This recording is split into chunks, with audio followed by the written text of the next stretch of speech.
Boker Tov, en ce lundi, Bracha ve'atzlacha be'ezrat Hashem. On dédie ce cours de Torah pour nos chayalim, pour tout le peuple d'Israël. Et l'Ilun Nishmat Abamari Rabbi Avram Bar Simcha Julie. Vous avez des noms de malades? Chaya Chana Batsara, Brigitte Kuika, Bat Lola Yakuta. Bishar Kol Chole Amicha Israël, Amen Ken Yhi Ratzon.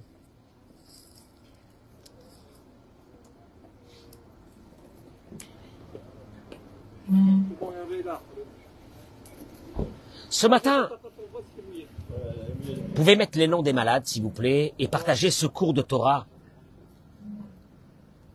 qui est un des, je pense que c'est une idée fondamentale de notre vie. À savoir, d'intégrer nos connaissances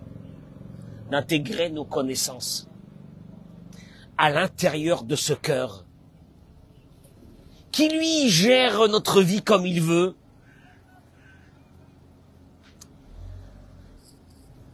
Le cœur, les envies, les colères, la négativité. Et il y a le cerveau, le pauvre, il est là. Il te dit, il faut pas t'inquiéter, c'est pas grave. Et le cœur, il fait sortir de l'intérieur, de la profondeur de ce cœur. Et la problématique d'un être humain, je vais vous dire c'est quoi? C'est de pouvoir connecter ses connaissances à ce cœur. Ce que je vais dire ce matin, c'est énorme, de connecter ses connaissances au cœur. Parce que quand tes connaissances restent que des connaissances, on va voir ce que la Torah pense de ces connaissances.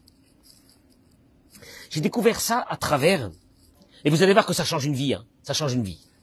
Je suis pas en train de faire un cours philosophique, ça change une vie, vraiment. Olivier, j'ai envie de te voir un peu, Olivier. Mets-toi comme ça que je te vois. Même si tu dors, mais je te vois. Ça m'apaise. Tu comprends, ça m'apaise quand je te vois. Merci mon chéri, Toda Rabba, d'être là avec moi ce matin. Dieu annonce à Moshe qu'il a nommé des personnes qui vont construire le sanctuaire. Tout ce qu'on a vu ce Shabbat qui est passé, les habits du Kohen, l'autel de sacrifice, l'arche sainte, etc. On est d'accord ou non? Il faut construire tout ça, oui. Et là, Dieu dit à Moïse, Karati Re'e, voix, Karati, j'ai appelé, par son nom, Betzalel, qui venait de la tribu de Yehuda, va Maléoto, roi Elohim, je l'ai rempli de l'esprit de Dieu, Bechorma ou Bitvuna, en sagesse et en intelligence, ou Vedaat et en science. Je répète, Chorma, Tevuna, Daat. Rashi dit, Chorma, c'est qui un Chacham?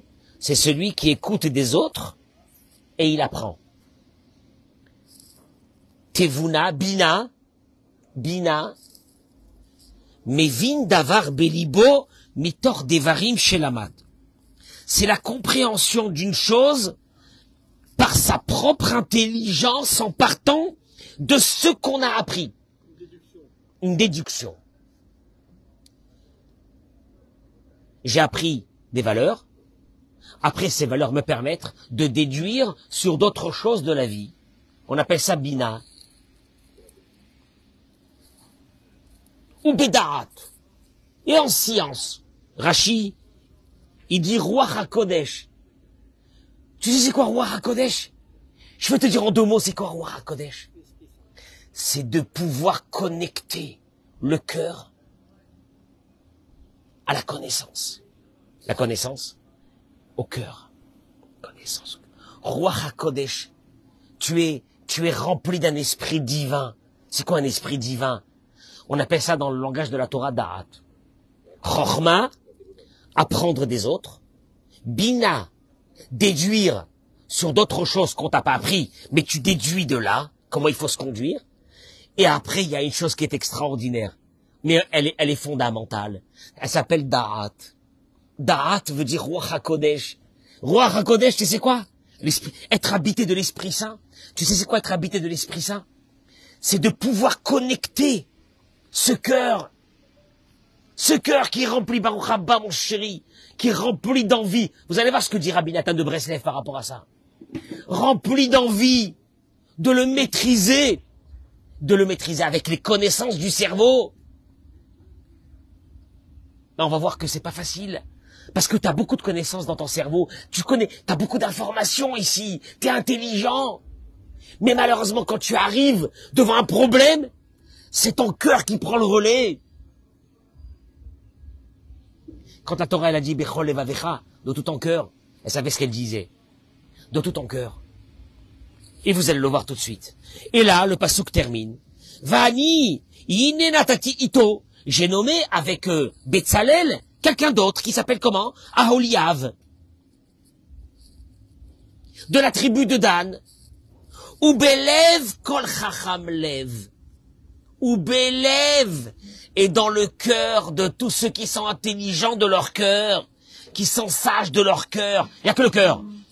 Natati chochma. J'ai mis de la sagesse. Est-ce que tu entends les paroles divines? Et dans les cœurs de tous ceux qui sont sages de cœur, j'ai mis de la sagesse. Tu as l'impression, Sam, que la sagesse, elle se trouve pas dans le cerveau. Elle se trouve dans le cœur. Pas dans le cœur. Quand tu fais des études à la fac, c'est pas dans le cœur. C'est là. C'est dans le cerveau. Et là, tu vois que Dieu, il dit, non, il dit, Ubelev kol chacham lev, et dans le cœur de tout celui qui est sage de cœur, j'ai mis à l'intérieur de la sagesse. La sagesse, elle n'est pas dans le cœur. La sagesse, elle est dans la tête. Les connaissances. Tu me suis ou non? Surtout que le Midrash. Écoutez bien, parce que ce que je vais dire ce matin, ça m'interpelle, moi, tous les jours. Tous les jours, je suis interpellé par cette idée du combat qu'il y a entre notre cerveau et notre cœur. Le cœur, il te dit, vas-y, lâche-toi, hein, fais des bêtises, mets-toi en colère. Et l'autre, envie l'autre, jalouse l'autre, c'est le cœur. Et le cerveau te dit, c'est pas bien, mais c'est pas bien. Et pourquoi tu vas te mettre en colère, c'est pas bien, ça sert à rien. Et pourquoi tu vas t'enorgueillir? Tu sais bien que t'es éphémère dans ce monde. Pourquoi tu vas t'enorgueillir? Oui ou non? Le problème, c'est quoi? C'est qu'entre le cœur et la tête, ça va pas. Et puis d'un seul coup, tu vois quelqu'un qui a étudié beaucoup. Et tu te dis, mais s'il a étudié beaucoup, il doit être quelqu'un d'exceptionnel. Et puis tu te rends compte que l'étude n'a rien à voir avec le cœur. Puisqu'on conduire comme un animal et être intelligent. Un animal intelligent. Une bête sauvage, je dis bien une bête sauvage, intelligente. Et t'es déçu de l'espèce humaine. Tu dis un truc qui va pas. Je m'attendais à ce que cette intelligence se reflète dans son cœur de ce monsieur. Et tu vois qu'il y a une dichotomie entre l'intelligence et le cœur, et ça te désole. Ouais. Le Midrash Tanchuma se saisit de ces versets qu'on vient de lire dans la paracha de Kitissa, qui est la paracha de la semaine. Le Midrash, il dit une chose qui est énorme. Il dit le Midrash, Dieu dit à Moshe, je l'ai rempli de Ruach Elohim, d'esprit divine, à Betzalel. Bechorma shekvar hayta bo chorma. Dieu dit, j'ai donné de l'intelligence à Betzalel parce qu'il était intelligent, de la sagesse à Betzalel parce qu'il était sage. T'as l'impression que Dieu ne donne pas de la sagesse à quelqu'un qui est brêle. Je parle pas de l'intelligence, je parle de la sagesse. L'éla mettra, il dit le Midrash, pour t'apprendre. Que Dieu ne met dans le cœur d'une personne de la sagesse que s'il y en a déjà de la sagesse. Alors là, Sur ce midrash est venue une femme de la noblesse romaine. C'était des femmes qui étaient extraordinaires, qui recherchaient la vérité. Elle est venue voir Rabbi Yossi bar Chalafta et elle lui a dit, qu'est-ce que ça veut dire ça, que Dieu donne de la sagesse à celui qui en a déjà de la sagesse? Eh non, non, quoi non, Dieu devrait donner de la sagesse à celui qui en a pas, mais pas celui qui en a. Amarla, il lui a répondu, Biti, ma fille, Im yavu etzlech shnaim, v'hem tzrichim lelavot mimech mamon. Hervé, tu vas aimer. Quand deux personnes viennent te demander de l'argent, un prêt, Eric, un prêt, à qui tu prêtes? Abralo, elle lui a dit aux riches. Il lui a dit, pourquoi aux riches tu prêtes? Mais le pauvre, il a besoin. Amralo lui a dit, mais, voilà, c'est ça. Le pauvre, il va pas me rembourser, alors que le riche, il va me rembourser. On ne prête qu'aux riches. C'est de là que c'est sorti. Tu entends? Midrash Tanchuma. On ne prête qu'aux riches. Alors il lui a répondu, il lui a dit, ma fille, Ishme'u, oznech, mashipich, medaber, que tes oreilles entendent ce que ta bouche dit. Si Dieu donne la sagesse à ceux qui sont nuls, à ceux qui ne savent pas se servir de cette sagesse, ils vont la jeter. Ils vont pas se servir. Ils vont pas en faire bon usage. Non, il dit Dieu, moi je donne la sagesse à celui qui aime la sagesse, à celui qui cherche la sagesse. Il vient là de nos grands maîtres, qui s'appellera Rabbi Zikcher, un des géonimes de la Torah. Il y a à peu près une centaine d'années, Rabbi Zikcher, et il dit une chose extraordinaire. Il dit, qu'est-ce que ça veut dire bardaat? Quand on dit que quelqu'un il est bardaat, c'est quoi bardaat? Il est intelligent. Piroucho, ça veut dire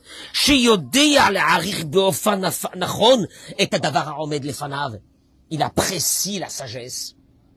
Il veut entendre la sagesse. Il veut comprendre la sagesse.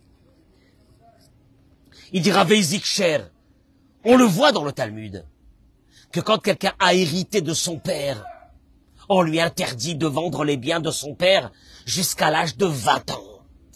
Parce qu'avant l'âge de 20 ans, il peut dilapider le patrimoine de son père parce qu'il ne connaît pas la valeur de ce patrimoine. C'est seulement à 20 ans, la Gemara dit, le Talmud dit, qui connaît la valeur du patrimoine de son père. C'est-à-dire qu'il y a une maturité de la sagesse qui est demandée à un être humain. Et Dieu dit, je ne prête qu'aux riches. Je suis désolé, je vais prêter à des ânes, Il y a des personnes, c'est des ânes. Je vais leur prêter à eux la sagesse. Je vais leur donner la sagesse. Qu'est-ce qu'ils vont faire avec? Rien. Elle restera une idée philosophique. Moi, j'ai besoin que cette sagesse, elle se trouve où? Belev, kol chacham lev. Dans le cœur. Il faut qu'elle rentre dans ce cœur, cette sagesse. Sinon, elle ne sert à rien. Vous allez voir ce que je vais dire maintenant. Ça va pas être long.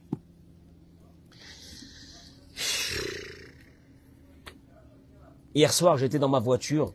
Il était 11h, 23h.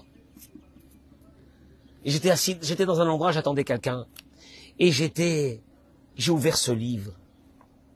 Ganadaat du Rav. Mon Rav Ravarouche.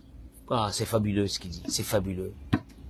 Il apporte une chose, il dit, Rabbi Nathan de Breslev. Écoutez bien parce que c'est la vie. On n'est pas en train de parler un truc Breslev ou machin. Ah, ça m'intéresse pas, ça. C'est ce qui m'intéresse moi, Olivier. C'est ce qui m'intéresse moi. C'est qu'il y ait une connexion entre le cerveau, les connaissances. Le mec, il est médecin, il est dentiste, il est je sais pas quoi, il est ingénieur. Moi, je veux que ces connaissances qu'il y a là, elles aient une connexion avec ceux du cœur. Sinon, ça sert à rien. T'es un monstre. Vous allez le voir tout de suite. Tu connais les personnes qui sont intelligentes, qui n'ont besoin d'apprendre de personne. Tu les connais, ceux-là. Ceux-là, hein? Non, les pauvres. Ceux-là, il faut leur faire une ashkava. Il n'y a rien à faire avec eux. C'est très dur. Quand il y a une séparation entre là et là, qui veut dire les envies, les traits de caractère, les midotes, et là, ça ne veut pas passer. Rabbi Nathan de Breslev, il dit, vous avez pas remarqué une chose? La Torah, quand elle a voulu parler du serpent, qui a été, le serpent, c'est pas un animal, hein, c'est pas un serpent. Pas un serpent. On lui donne le nom de serpent, c'est pas un serpent. C'était une créature de Dieu. D'une intelligence fabuleuse. Elle a réussi à faire tomber Adam et Ève. Tu me suis ou non? Bon, on lui a coupé les pattes, il est devenu un serpent. C'est des mots pour nous. Ça n'a rien à voir avec la réalité de ce qu'il était, ce personnage-là. Et c'est marqué là-bas. Vous allez vous-même me dire, parce que je sais que vous connaissez un peu les mots de la Torah. Ve'anachash haya mikol chayat asadeh. Et le serpent était haroum. Haroum vient du mot nudité. Mais haroum, c'est pas ça ce que le verset explique. Le serpent était haroum, rusé. Plus que tout autre bête des champs que Hachem Dieu avait fait. Je peux vous poser une vraie question. C'est quoi la différence entre la ruse et l'intelligence, puisque, Hervé, tu me contrediras pas. La ruse, c'est une forme d'intelligence. Mais pour le mal. Exactement. La Torah, elle te dit, va nachash haroum. Ça veut dire quoi? Qu'est-ce que la Torah est en train de venir t'annoncer? Il dit le Rav que Aoma yashrena ra'ash la chokhma. La ruse, qui est une forme d'intelligence. La ruse, tu connais les personnes rusées. Les personnes qui rusent du matin jusqu'au soir, que quand ils te parlent, tu sais qu'il n'y a pas un mot de vrai. La ruse. S'il y a une chose que j'ai la haine, c'est contre cette ruse de l'humanité. Que quand tu vois des personnes, et toi tu viens vers eux avec un cœur propre, et en face de toi tu as pas un cœur propre, t'as je sais pas moi, la perversité la plus grande du monde. Il dit le Rav, à Orma, la ruse, c'est la shrena. Comment on dit shachen? C'est la voisine la plus mauvaise de l'intelligence. Et l'intelligence, elle a une voisine. Mais elle est mauvaise. Elle s'appelle la ruse. Qui dirtive, Ani Chochma, Shlomo Amelech dit, dans Michelet, Ani Chochma, moi la sagesse, Shachanti Orma, j'ai été la voisine de la malice, de la perversité. Acha Orma, il dit le Rav, il le Chochma amitit. Mais la malice n'est pas la sagesse. Tu peux être malin, tu peux embrouiller tout le monde, mais t'es pas intelligent. Afalpi, bien que, Eric, imitztayeret bene haolam ki chochma. Et quand quelqu'un est malin, qu'est-ce qu'on dit? Il est khfif. Hein? Il est khfif, hein? Hein? Khfif, hein? Hein? Il est intelligent, hein? T'as vu, il a une longueur d'avance. C'est un malin. Ça n'a rien à voir avec la sagesse. Qui kol chochma, shelo mekasheret et adam im haboré. Car toute sagesse qui ne te relie pas avec le Créateur, bien que le monde l'appelle la sagesse, et c'est pas la sagesse. Qui tachlita shel chochma, il dit Rabbi Nathan de Breslev. Car le but de l'intelligence, t'es intelligent, t'as fait des études, mais qu'est-ce que je m'en fiche de tes études? Un jour, tu vas le payer cher. D'avoir donné ta vie à une chose, à l'intelligence, au savoir, à la malice, à la perversité, et tu n'as pas réussi à connecter le savoir avec le cœur. Car il dit le Rav, car tachlita shel chochma, car la vraie sagesse qui intègre l'être humain, les havi, l'idiat Hashem, ou les hasagat ora emuna, c'est de t'amener un jour à une chose, à la foi divine. À la foi divine, t'es plus le même. À la foi divine, tu t'énerves plus. À la foi divine, tu t'angoisses plus. À la foi divine, tu n'es plus en colère sur ton passé. À la foi divine, tu dis que tout vient de Dieu. Ah bon? Eric, ça s'apparente, pour les intelligents, ça s'apparenterait plutôt de la bêtise. Quoi? Tu gères pas ta vie, tu gères pas ton monde, c'est pas toi qui gères. C'est pas si c'est pas là. Et il te dit une chose. Chochmat Adam, meshulevet ubnuya alpi midotav. La sagesse d'un homme est liée, intrinsèque, à sa conduite, La sagesse, Eric, quand on parle d'un homme sage, c'est un homme que tu vois une linéarité, une façon de voir la vie, une façon de voir l'autre, une façon de supporter l'autre, une façon d'aimer l'autre, une façon de ne pas conditionner son amour ou son attention par rapport à des intérêts. Quoi, mais tu gagnes pas de l'argent, tu gagnes pas du fric de ça? Voilà, t'aimes quelqu'un sans aucun intérêt, mais t'es un brel. Voilà ce qu'ils te diront, ces gens-là. Tu respectes l'autre alors qu'il t'apporte rien, comme tu le dis. Mais non, mais c'est pas ça. La réalité, c'est de respecter l'autre quand il t'apporte quelque chose, sinon ça sert à rien. Tu comprends? Tout est intérêt. Et il te dit, la vraie sagesse, c'est quand elle est connectée, David, au cœur, au midot. Les fichach, loïtachen. Il est impossible. Chez Adam, il y a chatouf zima, qu'un être humain soit rempli de zima, de débauche, rodef, kavod, qu'il court derrière les honneurs, betza, l'argent, ou mushka beshara ta'avot, ou bien qu'il est complètement rentré dans des envies, veikare chacham, et qui s'appelle chacham, alpi agdara amitit shel chorma, selon la définition réelle de la sagesse. Tu sais, je veux te dire une chose. Je suis tombé très haut un jour, très haut un jour, il y a de ça 20 ans. Quand j'ai été invité à un séminaire à 2 balles, un séminaire, on appelle ça des séminaires, c'était des trucs à 2 balles, un séminaire. Et il y avait un martse, comment on dit un martse? Un conférencier qui nous a fait une conférence, brillante. Et 2 heures après, quand je suis monté dans ma chambre d'hôtel, c'était à l'hôtel à Jérusalem, je suis monté dans ma chambre. J'ai laissé ma porte ouverte de ma chambre. Dans la chambre. Je vais pas dormir, hein, je vais rentrer pour un petit moment. Et j'assiste à une chose qui m'a glacé le sang. Presque une tentative de viol de ce conférencier sur une des professeurs, on était des professeurs de beaucoup d'écoles, qui était là-bas. Et j'entendais dehors.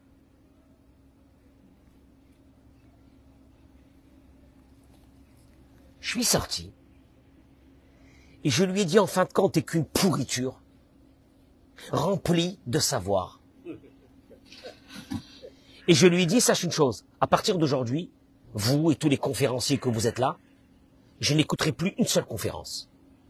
On m'a appelé de mon école, qu'est-ce qui se passe, machin, je leur ai dit rien, tentative de viol, de la part d'un conférencier. Donc à partir de là, je n'écoute pas.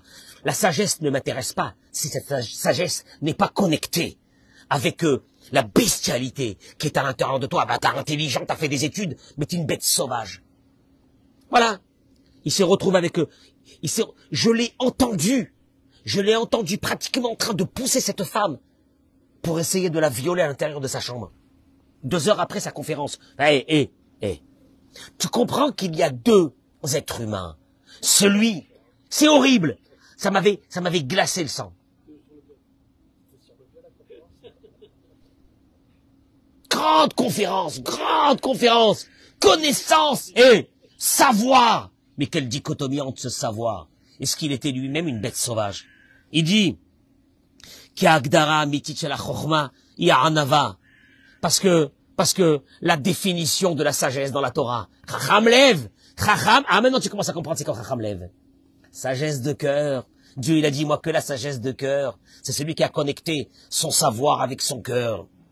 Parce que la chorma, ya'anava, c'est l'humilité, la bonté, la gentillesse, la patience vis-à-vis de l'humanité, un regard bon vis-à-vis des autres. Qui chorma, car le mot chorma, c'est quoi chorma? Hervé? Ah? Non? Il y a 2 mots à l'intérieur de chorma. Koach ma. La force, elle n'est pas à moi. Sha'adam Yodea. La sagesse, c'est quand tu arrives à une situation. Et là, tu vas réussir ta vie. Que la force, ta force, de ce que Dieu t'a donné, c'est pas à toi, c'est à lui. Tu connais ceux qui sont imbus d'eux-mêmes. Et que c'est marqué que Dieu y fait monter des fois des personnes très très haut. Dans l'orgueil. Pourquoi? Pour leur faire une chute qui se relèveront jamais. De leur méchanceté, de leur orgueil, de leur dureté. Ils se sont construits quoi? Que comme quoi ils étaient les rois, les maîtres du monde. On verra les maîtres du monde. Il n'y a pas un maître du monde qui n'est pas parti d'ici dans une descente en enfer la plus totale, parce qu'il a cru. Et alors le mot chorma, c'est koachma, la force, ma. Comme Moshe Rabbeinu, il a dit venachnu, il a dit sur lui Aaron venachnu ma. Et nous, qu'est-ce qu'on est? Ma, il a dit à Dieu ma, rien. Qu'est-ce qu'on est? Tu sais ce qui est le fort? Le fort, c'est celui qui sait que tout vient de là-haut. Et donc, il est jamais dans l'orgueil. Il sous-estime pas les autres. Il fait attention au caveau des autres. Il fait attention à être gentil tout le temps avec les autres, même quand il est en haut de l'affiche. En se disant que ceux qui sont en bas, c'est lui qui aurait dû être en bas. Mais s'il est en haut, c'est juste une volonté de Dieu qu'il soit en haut, alors qu'il ferme sa bouche. Veilou, chachamem amru shachokma, lokshurim limidotam. Il dit, dans la philosophie grecque, il en est sorti un concept qui jusqu'à aujourd'hui nous poursuit. Que les mamesh et avodav ayirudot ou les karechacham. Que chez eux, là, chez les philosophes, il y avait deux mondes. Celui du cœur, justement, ils ont séparé le cœur de la tête, de l'intellect. En se disant, on peut être un grand intellect, en même temps, une bête sauvage. Kemoshe Mesaprim, Alechad Migdole Chachamehem, Allo Aristo. On raconte sur Aristo. Celui qui veut savoir qu'est-ce qui s'est passé avec Aristo, moi je vous le dirai pas ici. Ça se fait pas. Aristo! Le Maïmonide a écrit sur Aristo des milliers de pages. Le Rav Yitzhak Harama, qui était un des grands kabbalistes au 16e ou 17e siècle, il a parlé d'Aristo, que pour lui Aristo était arrivé presque à un niveau d'un ange. Il dit le Rav, on connaît la position où un jour Aristo a été attrapé par ses élèves, avec une femme. Je vous dirai pas parce que c'est pas kavod. Et d'ailleurs, il y a des gravures qui représentent Aristo dans cette position, avec cette femme. Allez voir, vous allez voir. Et que quand ses élèves, ils l'ont attrapé dans cette position, ils lui ont dit, c'est pas possible, Aristo. La réponse qu'elle a été, il lui a dit, Amar, il aura dit, quand je vous enseigne, je suis Aristo. Et quand je vous enseigne pas, je suis pas Aristo. C'est-à-dire quoi? Lui, il a développé une idée. Être un monstre, être une bête sauvage, ça c'est ton cœur. Tu laisses libre cours à tes instincts. Et l'intelligence, ça n'a rien à voir. Mais quoi? De relier l'intelligence au cœur? De maîtriser grâce à l'intelligence le cœur? Mais à quoi ça sert l'intelligence sans le cœur? Hein? À quoi ça sert l'intelligence sans le cœur? Le savoir. Si on n'arrive pas à un résultat. Justement, dans la philosophie grecque, il y avait deux choses. Le savoir. Un être humain doit connaître, doit savoir. Il doit être médecin, avocat, tout ce que tu veux. Mais combien c'est honteux quand tu vois un avocat. Moi, je vais affaire à des avocats. Et le mot pourri, c'est encore un superlatif. Des voyous. Alors, à un moment donné, tu te poses une question, tu as fait des études pour terminer voyou. Un jour, j'ai dit à un avocat, mais ma parole, entre toi et une prostituée, il n'y a pas beaucoup de différence. Tu prends l'argent, tu tarifes tes services, mais t'es une pourriture. Avalen malasot. Il n'y a rien à faire entre ça et ça. Ça va pas.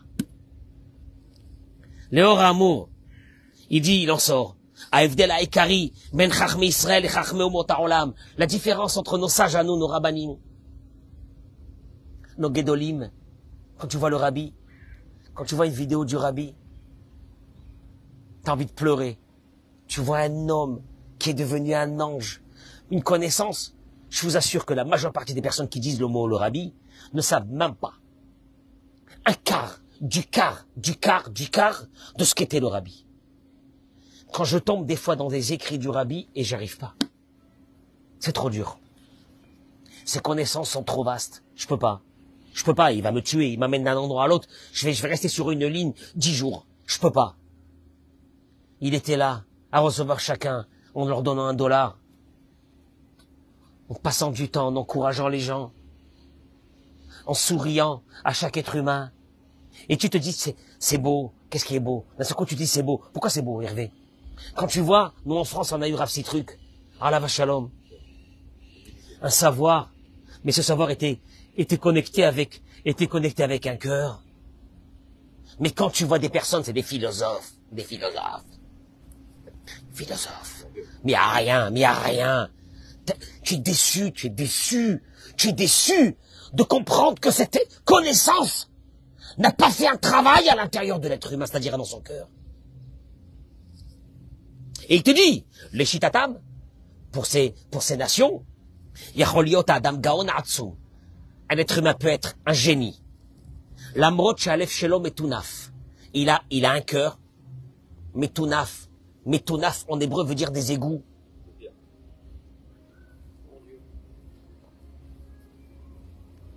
Rak She'al Pi HaYahadut Chochmatam, dans le judaïsme, cette sagesse, cette connaissance ne s'appelle pas de la sagesse. Cette connaissance ne s'appelle pas de la sagesse. Mishimistakel Be'ena Emet Ireh, celui qui regarde avec la vie, avec un œil de vérité, il constatera chez Chochmatam que cette intelligence n'a amené que le mal dans le monde. Si Einstein, à la place de mettre sa tête et son cœur dans ce qu'il a mis, il aurait mis dans d'autres choses. Einstein, qui est connu pour nous, une personne d'une grande connaissance, etc. Oui ou non? Qu'est-ce qu'il a terminé? Il nous a créé une chose qui va détruire un jour l'humanité. Ah ben bravo. Bravo Einstein. Ah, bravo. Oui, mais alors dans ce cas-là, voilà. Ksheladam, Yesharbe Informatia, Vadvarim lo mechubarim lalev. Il dit le Rav, je termine avec ça. Quand une personne, elle a beaucoup d'informations, de connaissances, Eric, mais c'est pas connecté au cœur. Enhu est là. Eric, tu vas aimer ça. Kechamor no sesfarim. Il est considéré comme un âne. Un âne. T'as vu un âne? Un âne. Tu connais l'âne avec de grandes oreilles. Et il porte sur lui tous les livres de science. Et là, il passe et il dit, je suis fier. T'es fier de quoi? Ben, vous vous rendez pas compte. 20 ans d'études. Ils sont là, les 20 ans d'études. Mais t'es un âne. La Gemara, elle les appelle Chamor, Nosesfarim, des ânes qui portent des livres. Kelomar, il te dit, sur ça, Shlomo HaMelech, il a dit, Nezem Zahav, Beafrazir, une boucle d'oreille, une boucle en or, sur le groin d'un porc. Alors, ça c'est Shlomo qui a dit ça. Ça veut dire il est là, il a un anneau en or, avec des diamants, et il est en train de fouiller la poubelle. Et t'es déçu de ces personnes, t'es déçu de ces personnes. Tu dis comment c'est possible que cette intelligence n'est pas venue habiter ce cœur pour en faire quelqu'un d'extraordinaire. Mais c'est nous sur chaque chose qu'on sait dans la vie. On sait plein de choses dans la vie. Le problème, c'est de faire ce travail et de faire passer ça ici. À Torah Kdosha, Koret la Chochma, il dit que la Torah, notre sainte Torah, appelle toutes ces philosophies du monde, ce qu'on appelle la Pikorsut, l'athéisme le plus grand. Et comment ils appellent ça dans la Torah? Orma. Arum. La Torah, elle appelle ça Orma. Orma, c'est l'intelligent, les savoirs. C'est un Arum. C'est la malice, c'est la perversité. Tu sais pourquoi? Parce qu'il se servira de cet intellect pour brouiller ses pistes, pour tromper le monde, pour faire du mal autour de lui, pour faire des victimes. C'est dur, hein? En vérité, le vrai intelligent, c'est qui? C'est celui qui a réussi un beau matin à se lever et dire j'arrête de profiter des autres, de me moquer des autres, d'écraser les autres. Mais je vais commencer à faire quelque chose. Quoi? La anava. Il s'est jamais moqué de nous, Moshe Rabbeinu. C'est marqué dans la Torah. Il a dit que lui, Aaron, Venachnu et nous, ma, qu'est-ce qu'on est? On n'est rien. On n'est rien. On n'est rien. Quand tu te rends compte, je peux te poser une vraie question. Quand tu te rends compte que ça fait je sais pas combien de temps, là, vous m'écoutez, ça fait une demi-heure, vous m'écoutez, oui. Combien votre cerveau a travaillé pour comprendre ce que je viens de dire? Parce que si je mettais ici des personnes qui n'ont pas de cerveau, qu'il n'y a pas de connexion dans les cerveaux, ils me comprennent pas, vous m'avez compris, des milliards de connexions du cerveau. Qui c'est qui fait ça? Akadosh Baruch Hu, Boré Olam, Dieu, c'est Dieu qui fait ça. Akadosh Baruch Hu, il te dit, regarde-moi bien, tu vas commencer à aborder la vie. Mais une vie constructive, tu sais laquelle? Tout ce que tu as commencé à apprendre, essaie de le traduire ici. Réfléchis un peu. L'orgueil, c'est quoi l'orgueil? Eric, chaque fois que j'ai dit le mot orgueil, qu'est-ce que je dis tout de suite après? 98% d'eau. Un corps humain, 98% d'eau. T'as pas honte. Menteur. Escroc. Tu t'enorgueilles de quoi? Oui, tu es toi-même. Tu es l'expression la plus éphémère qu'il peut y avoir dans ce monde, c'est toi. C'est moi. On est là aujourd'hui, demain on n'est pas là et le monde il continue à tourner. T'inquiète pas que le monde va continuer à tourner sans toi. T'inquiète pas.